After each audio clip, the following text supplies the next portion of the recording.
What's up, YouTube? So today I want to talk about everything that I think you need to know about Psytrance Percussions.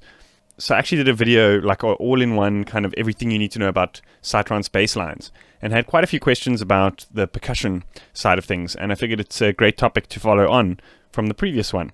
So I'm going to start off with some basic stuff here, like the layout and samples and that kind of thing, and then I'm going to move on to some more advanced techniques later on in the video, but there should be some chapters down below which you can kind of jump to if you are a more advanced producer and you kind of want to skip the more basic stuff, like the layout and that kind of thing, because I was asked to cover some of the more basic stuff for those guys who are newcomers to Psytrance and that kind of thing.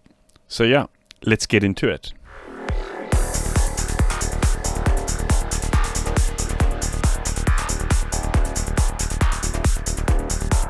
So first and foremost, I want to talk about sample selection and some of the most important elements that you would find in a Psytrance percussion loop. So one thing that's obviously incredibly important is to find good quality samples. For beginners, it's something that I definitely recommend using samples rather than trying to synthesize your own sounds from scratch. Although that being said, you can get endless variations from synthesizing stuff like snares and that kind of thing, where you do want to kind of sometimes more realistic sound. Then using samples can definitely be a good thing. I'm a very big user of the Thomas Penton drum sample pack. I'm going to post up a link in the description where you can get that, but it's pretty much what I use for all my singular drum sounds. I have got other sample packs, as you can see, but I generally default to these ones because one of the reasons why is because they're really good quality, but they're also unprocessed, so they don't have compression and distortion and that kind of thing baked into them already, so that gives us the freedom to process them how we want. A lot of these other sample packs that might be specific to a certain genre, they will be processed in certain ways which might not be fitting to the sound that you're looking for. So generally speaking, specifically with Psytrance, where it's we are kind of looking for a more cleaner sound, then I would definitely start with unprocessed drum samples. And the Thomas Penton pack is definitely my number one choice there. So I want to look at a couple of good and bad examples of what I think we are looking for in the different kind of elements of samples.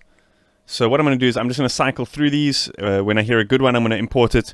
When I hear a bad one, I'm going to import it, and then we'll try to kind of compare them. Okay, so I've got a couple of examples here.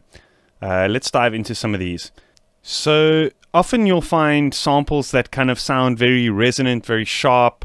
They've got a lot of kind of transient, or they even sound quite distorted. So those are obviously the ones you want to kind of, you want to avoid those. Obviously you can EQ samples to kind of fit them in. But I want to show you a couple of examples here of what I think are bad. These are bad, what I think are kind of not really fitting samples to use. Obviously it's up to you.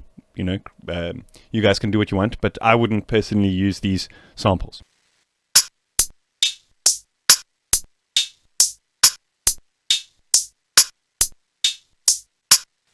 They kind of sound distorted, lo-fi, almost like a baby rattle kind of sound. Whereas these ones, they're a little bit more snappy, they're cleaner, and they've got a little bit less of that kind of like resonant tone. They're a bit more white noisy.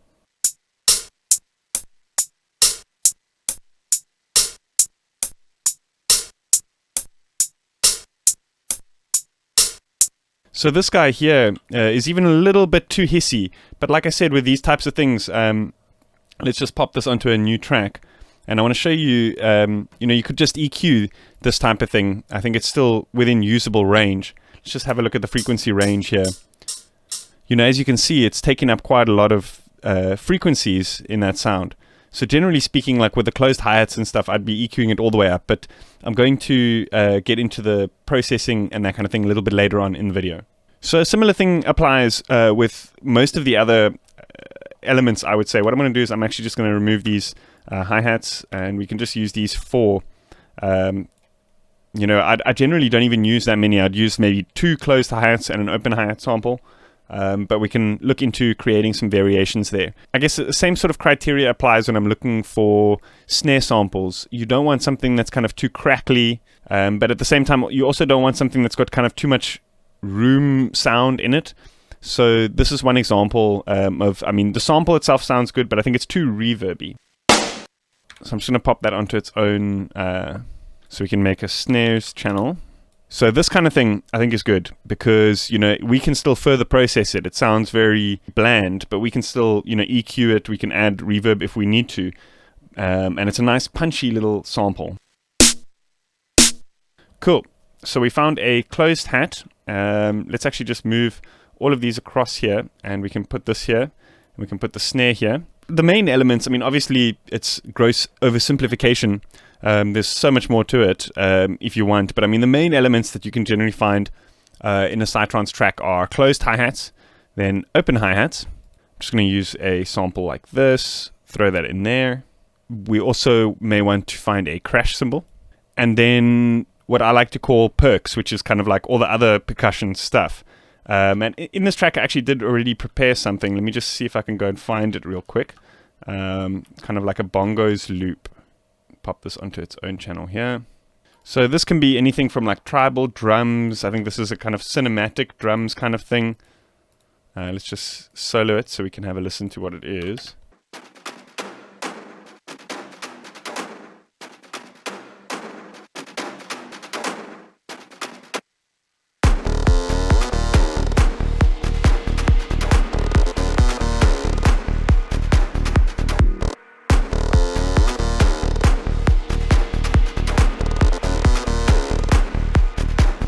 Okay, so let's talk about the basic layout that you generally see.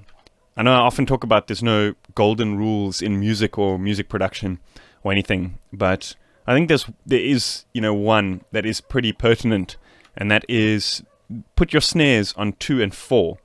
And this is something that I think it actually, you know, it's a bit of a mind melt for a lot of guys because, you know, with Psytrance we have this kind of 4/4 rhythm.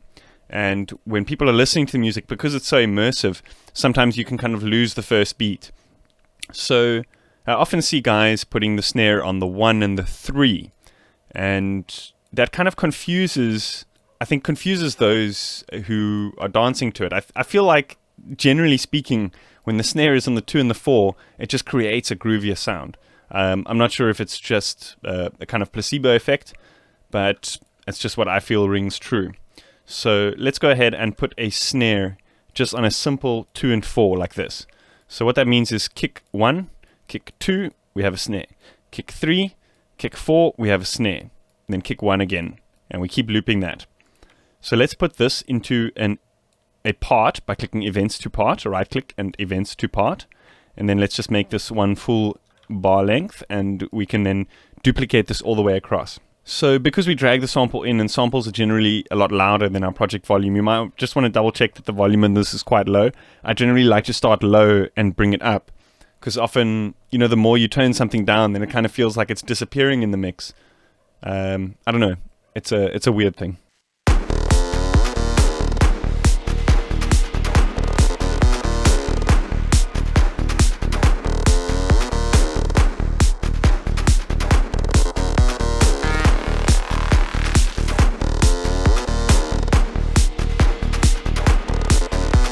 Let's just compare it to if our snares were on the 1 and 3. So I'm just going to shift it over there.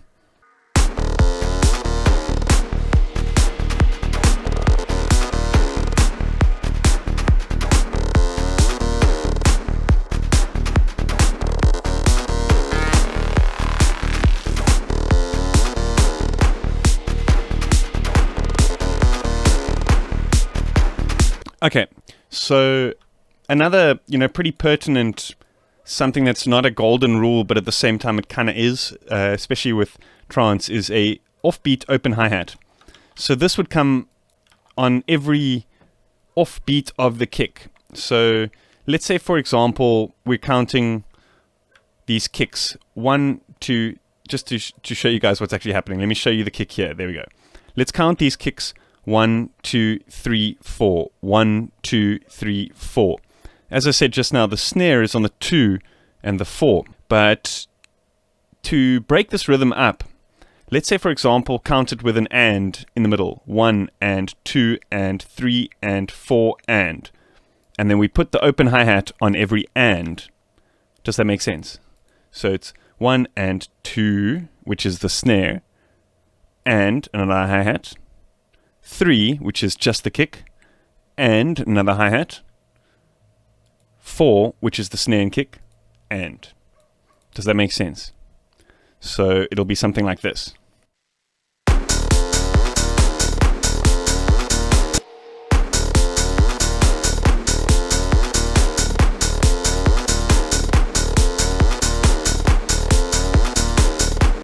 So then let's go ahead and drag this all the way across.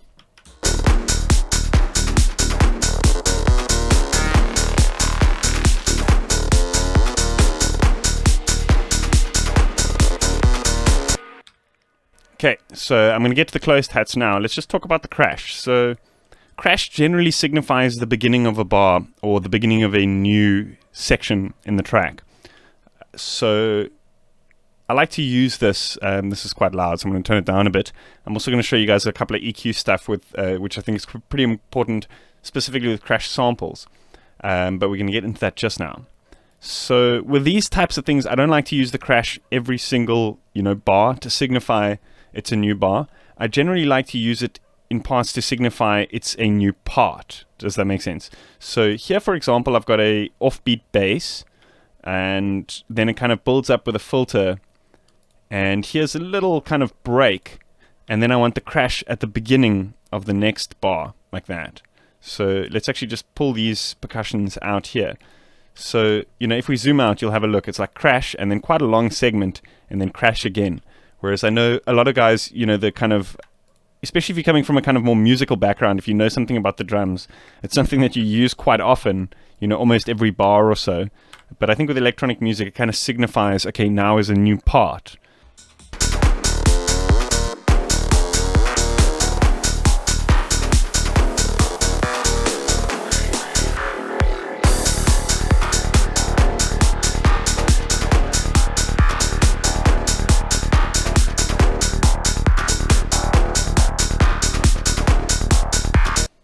So, anyway, let's have a look here at the closed hats.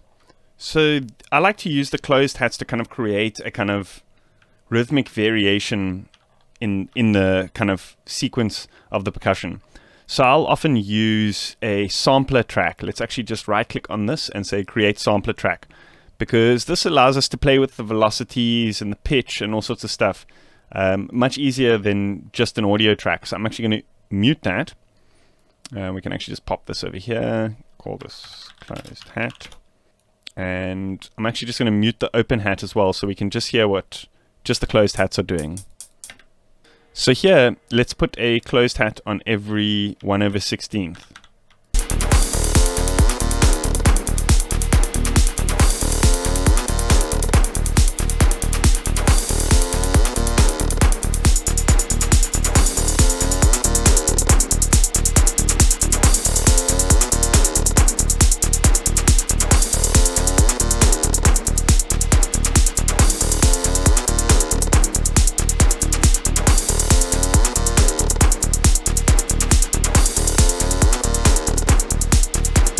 So there's various ways we could handle the velocity. If you want to do like a more humanized kind of thing, so you want more of a randomized velocity, you can add a MIDI modifier and put on velocity here, and then you set the min and max. So this is the amount it will change in randomization. So I don't want it to go any higher than it is. Let's just go down. Let's have a listen to what this does to it.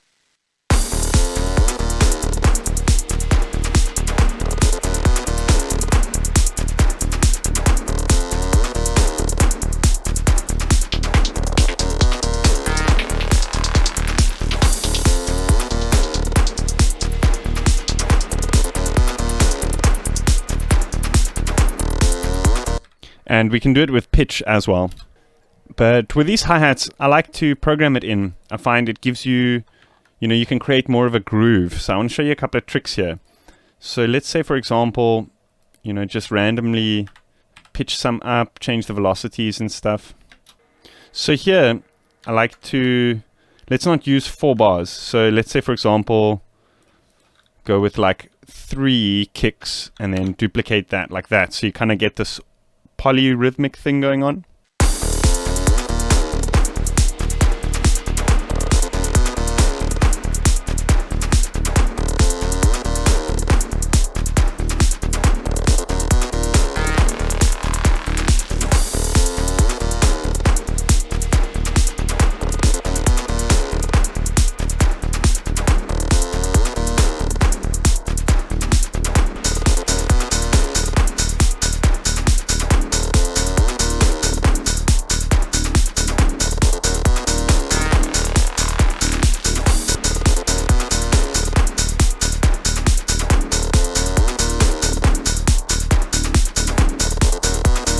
Okay, so that's kind of should outline basic layout for you guys. I mean, you can obviously vary it however you want, but that's kind of like the staple Psytrance percussion loop that we kind of generally going for. So here, what I like to do is let's create a kind of progression in these hi-hats. So let's say, for example, here I said I've got this part where it changes. Let's duplicate this over across, and we can actually remove this and create a new one. So I'm actually going to just copy that. Let's create a new color. And what I want to do here is just delete everything, and we're going to make the same progression as we had on the open hats. So it's every and in between the kicks.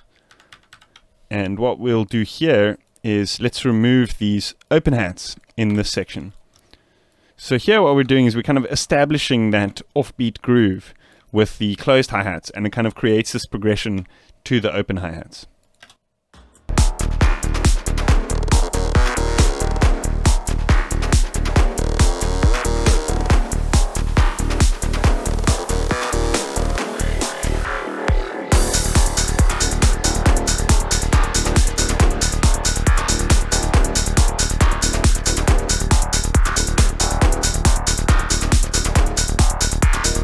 Okay, let's look at a couple of variations now. So here we have the snares, and another very popular kind of technique is to have a kind of auxiliary snare channel. So that's kind of like offbeat snares. So what I generally do is I will just duplicate the snare, and we can actually just edit like the contents of the actual part that we created. So let's mute all of these, and we can go ahead and duplicate one of them and then unmute it and kind of create these offbeat kind of things.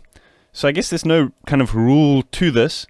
Play around with the loop going and, slot these in.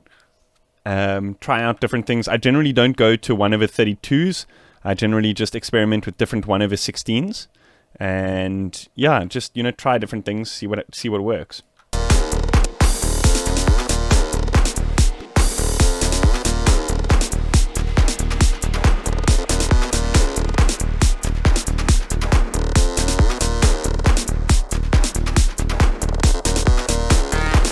The reason I mute the original snares is so I can see where they are much easier than looking at the top here. It's easier to kind of line up what's going on there.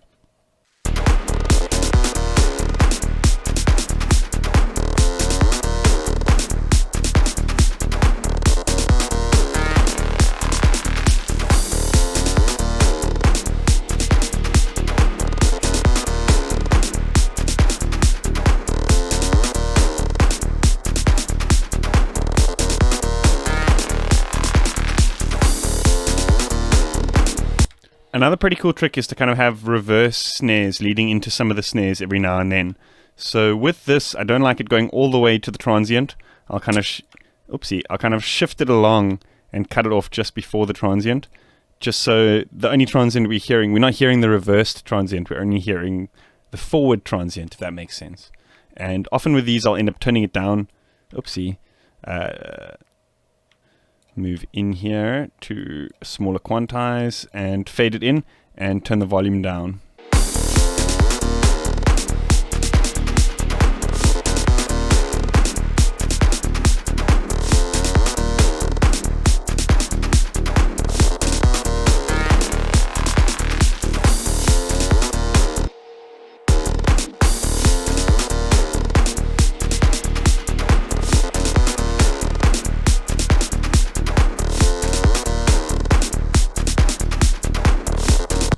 And also another cool trick to make these like variations on these is to either transpose them or fine tune them ever so slightly, just so that there's kind of these little differences, quite sort of somewhat humanized how a person would play it, and maybe also shift them slightly off and on sample start position, if that makes sense.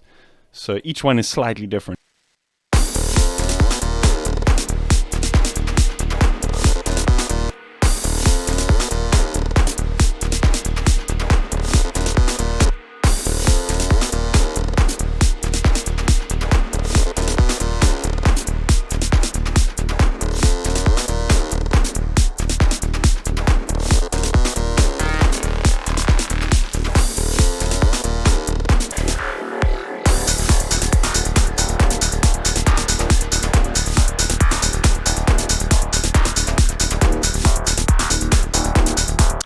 So I'm going to swap it around a bit. I want to have this lead on, let's kind of like triplets, 1/32 section at the end, as opposed to how I had it before. So I'm just going to use the muted note to kind of know where these things are, if that makes sense. I think this should be here and this should be here.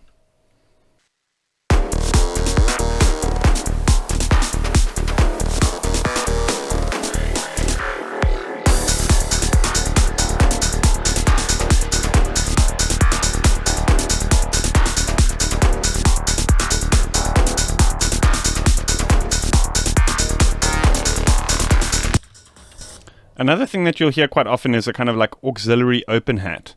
So this will play like just after the main open hat. So what we can do is we can actually duplicate it again, like we did with the snares, and we can actually dive in here and just move it 1/16 along. So this one's often, a little bit softer and a little bit shorter, but we can use the actual mix of the channel to do so.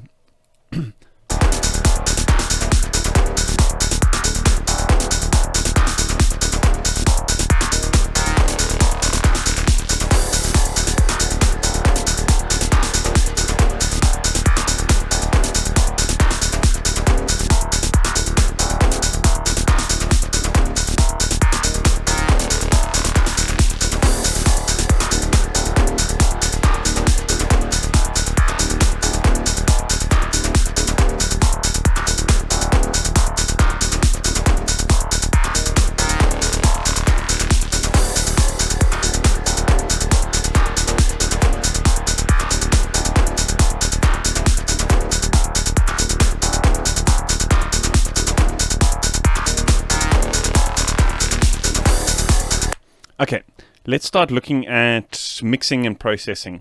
So generally speaking, I'll have all my percussions going into a group. So let's just add a group for that. Let's just call this percussions. We can drag this into the folder here. So what I actually want to do is let's just mute or solo these percussions, and let's have a look at this frequency spectrum real quick.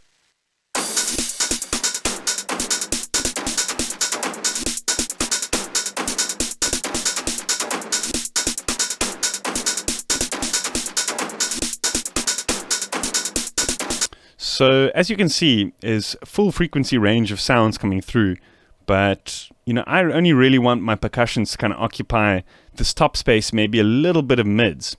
To clean things up a little bit, we could potentially just, if your CPU is not as powerful or something and you are struggling with processing power and stuff, you could potentially just, low cut the entire group.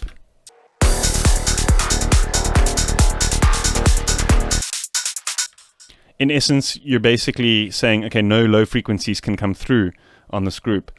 That being said, I actually like to go onto each channel and just make sure that we're getting the best out of that particular channel. For example, with the snares, we might want to have a little bit more lows and a little bit more mids coming through of the snares than of the crash and the hi-hats and stuff like that. So one by one, let's dive into these channels and let's apply low cut onto the actual channel itself.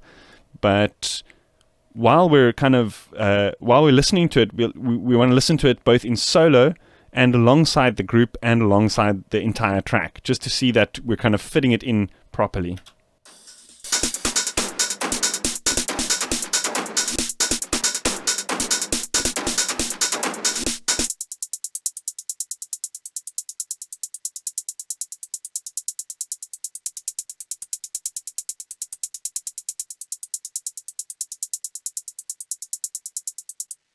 Here's the thing, when you solo this sound and you apply this low cut, it's very audible that it's kind of removing some sounds.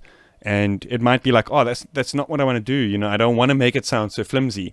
However, in the entirety of the mix, you kind of do want that because you want to fill up that space with the other sounds that are more prominent in that frequency band, if that makes sense. So with the closed hats, I generally only have like a little bit of sparkle coming through on the tops.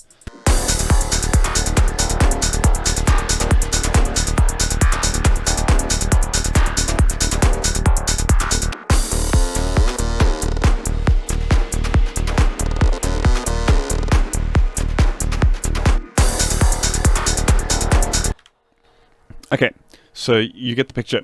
Let's dive into each of these channels and just make sure that we're, doing a good job of just accentuating the frequencies that we need from that channel. So it's a similar thing with the open hats. I want to kind of remove most of what's happening in the mid frequencies there. Let's actually do it with the low cut here, 24 dB per octave. So here's something I want to show you guys with these open hats.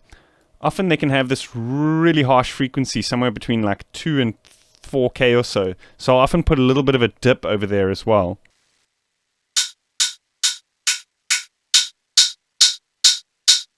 And you can quickly find that by boosting and then sweeping. And where it kind of sounds like very piercing, that's where that bad frequency is. So we can just put a little bit of a notch over there.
So here with the snare, you'll see it's got this kind of like hump in the low frequencies or the low mids. We do want a little bit of that to come through, because that's kind of where the punch of the snare is. So what I'll often do is I'll EQ a little bit of the band just above that out, so that the synths can kind of come through in that band, but we still kind of get the punch of the snare, while still, EQing about, 250 or maybe even higher on the low cut over here.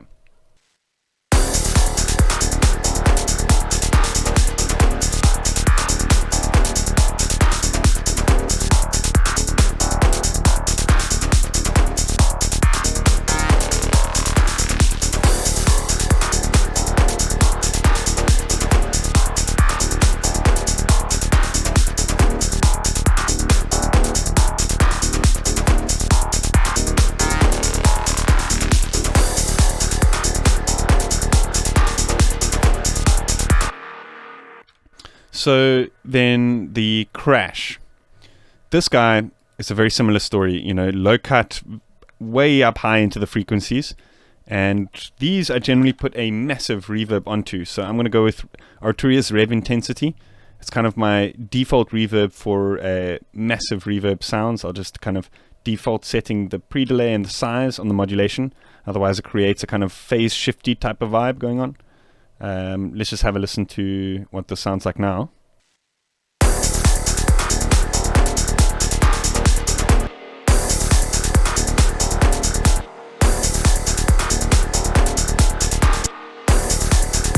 I generally like having my claps kind of almost hidden, just creating a little bit of air on the top of the drop over here. So it's not too audible, it doesn't have that kind of ringy effect that a cymbal usually has. So let's just have a listen to all of these throughout.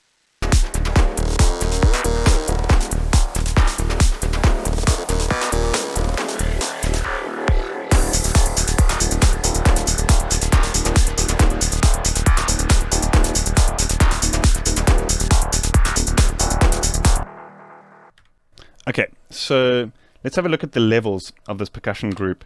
Right now we're looking at peaking at about minus 11, which I think is quite high, but we don't have to jump into each channel and reduce the volume.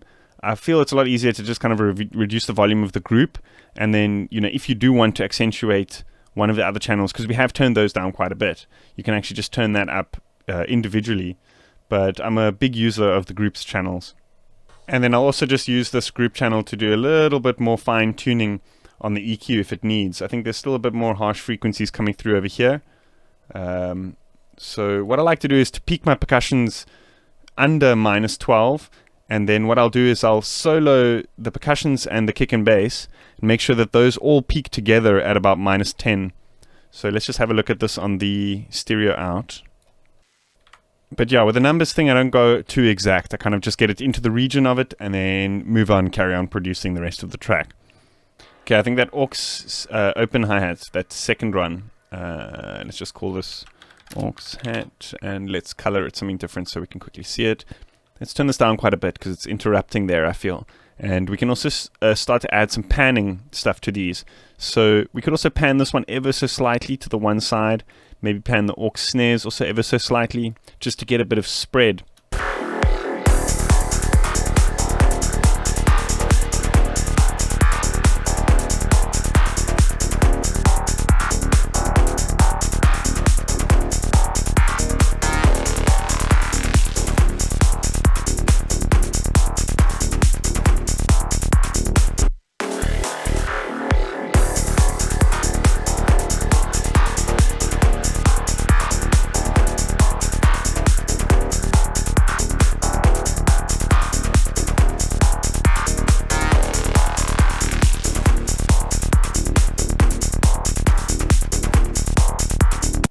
Okay, so I want to show you guys a little trick that I like to use to, create a little bit more of an aggressive sound with your drums. So essentially what I want to do is create a parallel group with some distortion and send some of these drum elements through to that. Some of them not. The ones that we want to retain a more cleaner tone, like the open hat and that kind of thing, we're not going to send through to it. So first things first, let's jump over to our snares channel over here. And let's right click on the sends channels over here on the right hand side, and we can say add effects channel to send to. So the effect that I want to add is called Decapitator by Sound Toys. It's a really nice distortion plugin. So let's just call this Decapitator Parallel Perks. So here, what we want to do is, we are sending some snare through to it so we can start hearing the sound.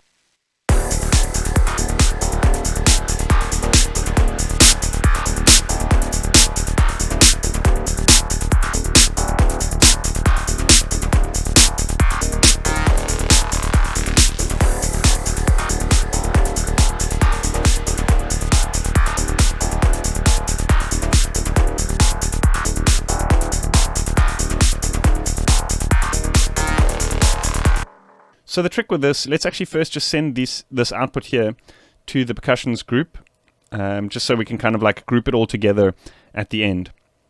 So the trick with this is to send all of these channels through, and you can kind of mix the amount of send that's being applied. So that's kind of the amount of distortion that you hear in the end mix, if that makes sense. So we can have, like, for example, the snare, which we want the most aggressive, we can have on full send. And the kind of aux snare we can have slightly less, and maybe can have just a hint of these closed hi-hats going through to that distortion as well. Let's have a listen to what this sounds like.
So here, what we've done is we kind of created this like other, distortion channel that we're going to run alongside it. But what I want to do is I want to actually process the signal before the distortion. I want to EQ it a little bit. So what we can do is let's just load up a EQ over here. I want to cut out the lows.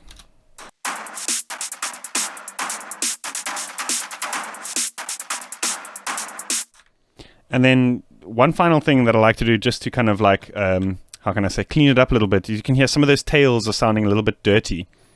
So let's add on Gatekeeper. And then I want to use Gatekeeper to kind of create, to accentuate the rhythmic vibe. But at the same time, cut out some of those tails.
Okay, let's talk about snare transients, and I want to show you why it's an important thing to take note of.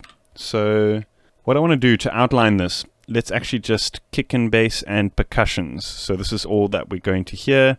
I actually want to mute the crash, and what I want to do is let's just put a limiter here. I think ozone is probably going to be the easiest to outline exactly what's going on here. The ozone maximizer. Let's just have a look at this waveform.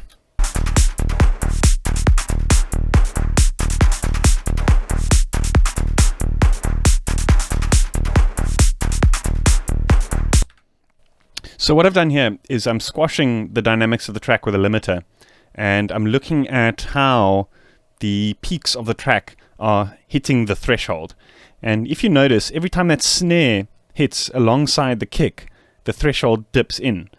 So, this is not really audible unless you're smashing it with a limiter, and that only really happens in the mastering process.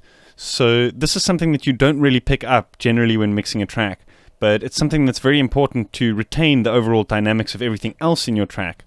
The snare is not as an important of a thing in dance music as, the overall dynamics of the track.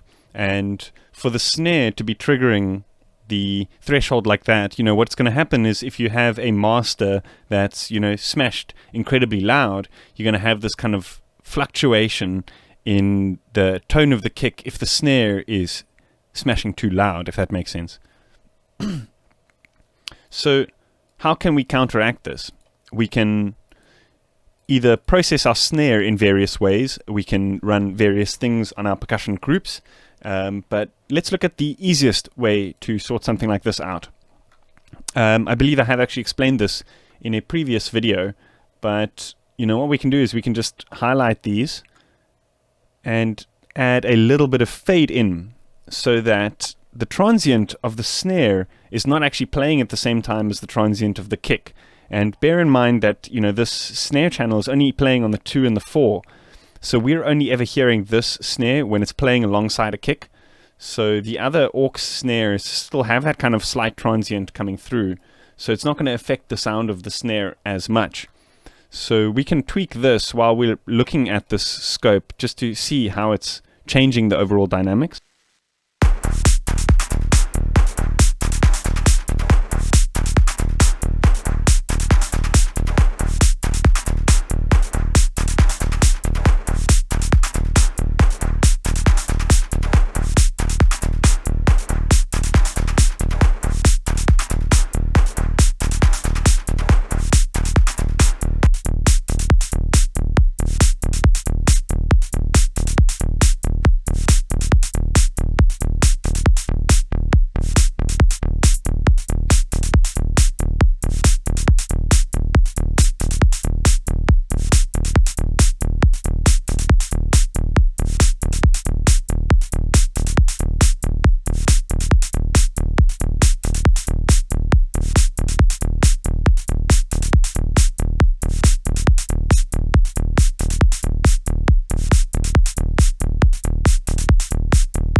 So of course this is very audible. We've cut out, half of the snare there.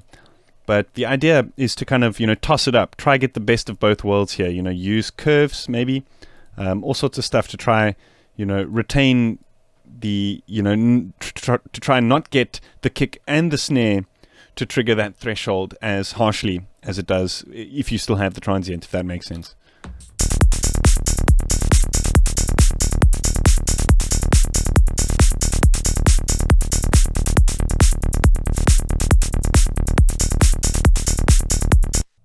Okay, so we're almost there. What I like to do is then I'll put in the open hat and just check that the snare is biting just a little bit less than the open hat.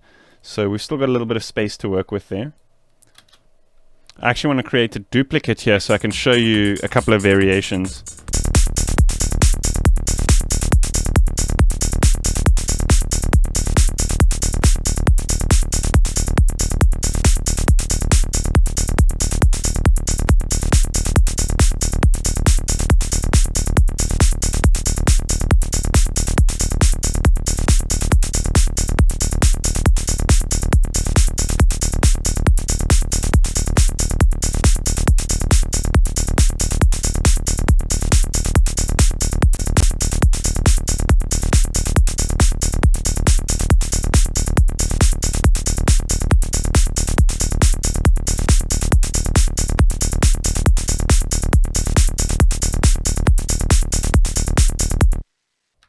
So another method we could use is transient shaping. So I want to use the kilohertz transient shaper over here, and we're going to put this onto the snares channel. So here, just straight off the bat, we can remove, we can turn this attack down, and that's essentially doing a very similar thing. So it is adaptive, so it might not be as precisional as the other way, but sometimes it sounds a little bit more musical.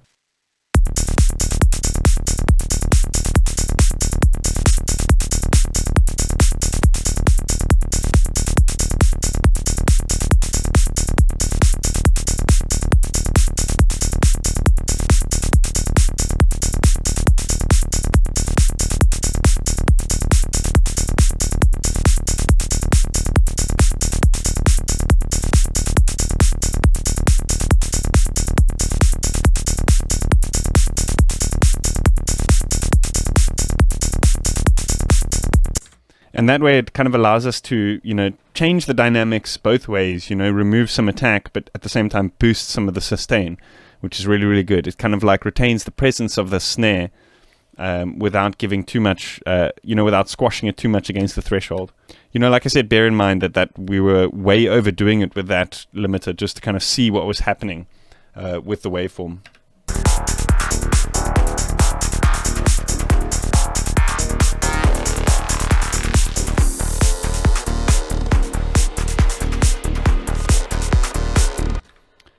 Okay, so one last thing.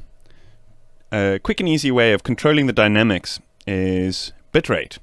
And one of my favorite ways to control the dynamics, at least to reduce the dynamics without removing too much of the audible spectrum, is using a bitrate reduction.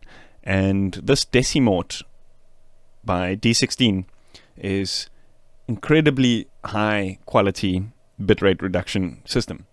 It's got various presets, so we can actually just boom, and we can load up something like a vintage sample, something like the SB1200. So straight off the bat it does increase the volume quite a bit, but because I don't want to change the tone of the plugin, we can actually just put like a gain reduction afterwards. So let's just minus 3 or so dB. Let's just see how this sounds. So using this resolution over here, you can kind of shift the amount of bits that are playing through that channel. So I know it does kind of start to sound a little bit lo-fi, but that being said, is you could use it on particular channels, like just your snare, for example. So let's drag this guy onto just the snare channel. I want to copy it. Let's see, onto the snares, closed hats, that kind of thing. Okay, so we put it on the individual channels. We still retain quality of some of the other samples that we used there, like those kind of tribal things and crash cymbals and that kind of stuff. So yeah. let's have a listen to the overall effect that we've created.